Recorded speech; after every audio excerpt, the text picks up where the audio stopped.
안녕하십니까. 법률정보쇼의 박은주 변호사입니다. 이번 시간은 상간자 소송과 관련된 마지막 시간으로 상간자 소송과 관련된 여러 법률 문제에 관하여 살펴보고자 합니다. 첫 번째, 부정행위 증거 수집 과정에서 불법적으로 확보한 증거에 관하여 살펴보겠습니다. 배우자의 차량에 녹음기를 설치하거나 위치 추적기를 설치하는 것은 위치정보보호법 위반입니다. 배우자의 휴대폰에 위치 추적이나 통화녹음 애플리케이션을 설치하는 것 또한 통신보호비밀법 위반입니다. 그런데 제3자 간의 대화를 녹음하는 것은 불법이지만 원고가 배우자 혹은 상간자와 통화 녹음하는 것은 불법 행위가 아닙니다. 또한 배우자의 메일이나 휴대폰을 잠금장치를 풀어 확인하는 행위는 정보통신법 위반입니다. 또 배우자 휴대폰에서 삭제된 카카오톡을 동의 없이 복구하는 행위 역시 형사처벌의 대상이 될 수 있습니다. 다만 형사처벌 대상 여부와 상관없이 상간자 소송에서는 이 모든 것들이 증거로 활용될 수 있습니다. 또한 화를 참지 못하고 상간자를 찾아가서 폭행하거나 또는 외도 사실을 제3자에게 알리는 경우에 폭행죄, 상해죄에 해당될 수 있고, 이러한 과정에서 언니나 친구랑 같이 폭행을 했다면 특수폭행, 즉 공동폭행죄가 성립할 수 있습니다. 또한 제3자에게 외도 사실을 알릴 경우에는 명예훼손에 해당될 수 있고 영업방해에도 해당될 수 있습니다. 주의해야 할 점은 가족에게 외도 사실을 알리는 것은 명예훼손에 해당되지 않습니다. 또한 상간자를 찾아가서 외도를 자백해라, 시인해라 하면서 강요하면서 진술서 등을 작성하게 하는 행위 역시 강요죄에 해당합니다. 이와 같은 불법행위, 즉 형사처벌을 받거나 죄로 인정됨을 전제로 하겠죠. 이러한 불법행위에 기한 손해배상 청구를 제기하는 경우도 있습니다. 보통 위자료는 50만 원에서 300만 원으로 아주 소액에 불과합니다. 두 번째, 위자료 산정 부분에 대해서 살펴보겠습니다. 제일 궁금해하실 부분일 텐데요. 제일 마지막에 설명하게 되었습니다. 판례는 상간자에 대한 위자료 산정 기준으로 원고 부부의 혼인 기간, 피고와 원고 배우자와의 외도 기간 및 그 정도는 성관계가 있었다면 그 횟수가 중요하겠죠. 원고 부부의 이혼 여부, 소송을 전후한 피고의 태도, 피고의 경제적인 능력 등을 참작한다고 합니다. 그런데 실무에서 느끼는 바는 이 모든 것들을 그렇게 참작하지는 않는다.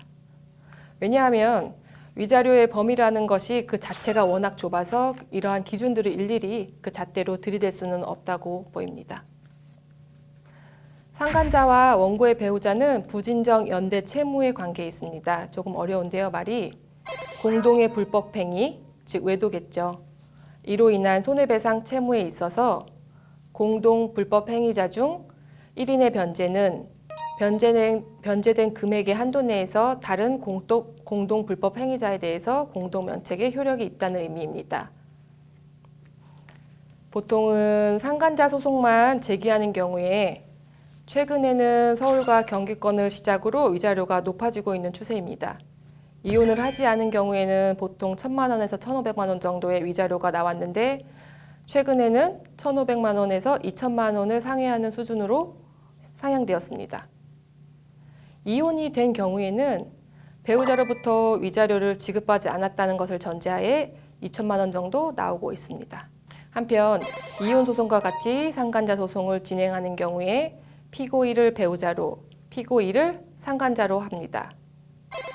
피고 1 배우자의 외도는 민법 제840조 재판상 이혼 사유 1호 부정행위에 해당하여서 이혼의 성립 및 위자료 판단의 기초자료가 되고, 피고 2 상간자의 경우는 피고 1의 외도에 같이 가담한 자로 피고 1과 함께 원고에게 위자료를 지급할 의무가 있습니다.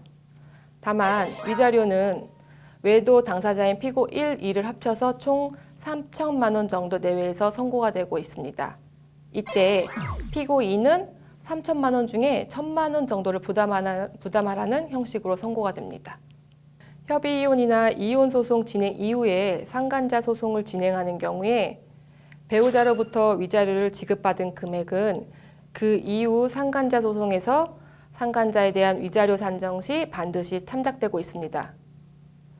예를 들어서 협의 이혼 시 재산분할 및 위자료에 관한 합의서를 작성하면서 위자료로 2천만 원을 지급하는 것으로 작성하고 실제로 지급받은 경우에 이후에 상간자 소송에서 이혼할 때 배우자로부터 받은 위자료 2천만 원은 참작되어서 1천만 원 이상의 위자료가 나오기는 힘듭니다. 한편 협의 이혼이나 이혼 소송을 하면서 배우자에게는 위자료를 따로 받지 않겠다는 채무 면제의 의사표시를 한 경우 상간자에 대해서 이러한 채무 면제의 효력은 미치지 않고 상간자는 위자료를 지급하여야 합니다.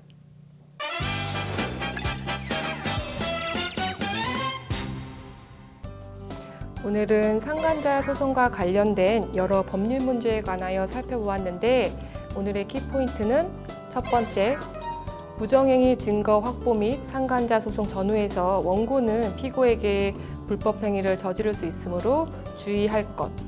다만 불법적으로 취득한 증거는 사용은 가능하다는 것.